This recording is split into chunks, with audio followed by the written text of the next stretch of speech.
Before you mail your wedding invitations, in fact, before you start to assemble your wedding invitations, make sure to watch this video because I am sharing some of my secret tips for things to do as you are doing that assembly to make it easier when those response cards come back to you. So let's get to it.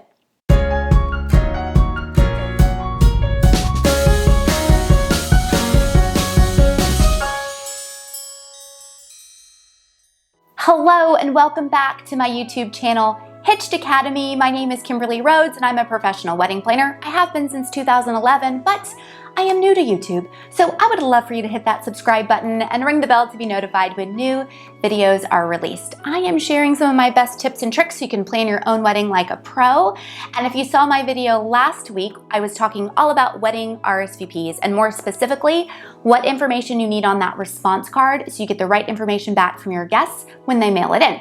If you missed that video, I will link to it below and I'll also tag it up here and make sure to check it out. But this week, I'm sharing just a couple of extra tips about wedding RSVPs and some good information here. Let's start first with the envelope. So obviously, the response card envelope should be addressed to the person who's going to be collecting your RSVPs. That might be you, that might be a parent, it could even be your friend.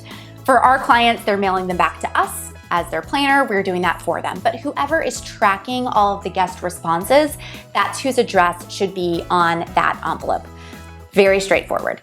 The one thing I do want to point out is that that envelope should be stamped. So just a regular US Forever stamp works, but you're going to pre-stamp all of those envelopes just to make it easier on your guests. They shouldn't have to look for a stamp, they shouldn't have to buy a stamp. All they have to do is fill out the response card, tuck it in the envelope, and drop it in the mail. Now, the one thing to keep in mind, if you have any international invitations, meaning you're mailing any envelopes to another country, you're going to exclude that stamp. So you won't put a US Forever stamp on it because that person will need to use postage from their own home country.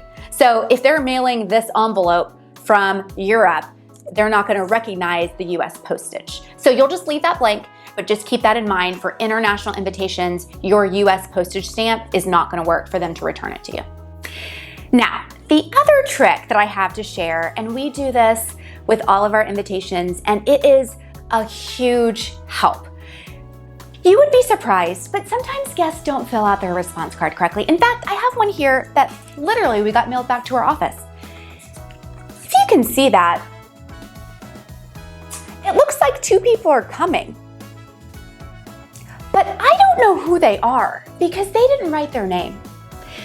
Surprisingly, this happens a lot. I don't know if people don't know what the line is for. They obviously need to watch my last video about that, or they just forget. But a card like this, where it has no name, whether they're coming or not, it is not helpful. One of the tricks we use so that we can always figure out whose response card it is we number the back of the response card very lightly in pencil to correspond to the row number on our spreadsheet. For example, if we're mailing 100 invitations, our spreadsheet would be numbered 1 through 100, and then we're numbering the response cards 1 through 100, so we know exactly which response card goes with which guest. This is really helpful if A, they don't write their name on the card, or B, they just have terrible handwriting and we can't recognize the name. So that is a great tip, and we do that with all of our clients. And honestly, who really flips over the back of the response card anyway? The number's so small, it's so subtle, even if they do see it, we don't really care.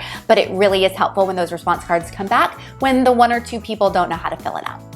Wedding RSVPs can be a huge pain, but hopefully these tips have helped.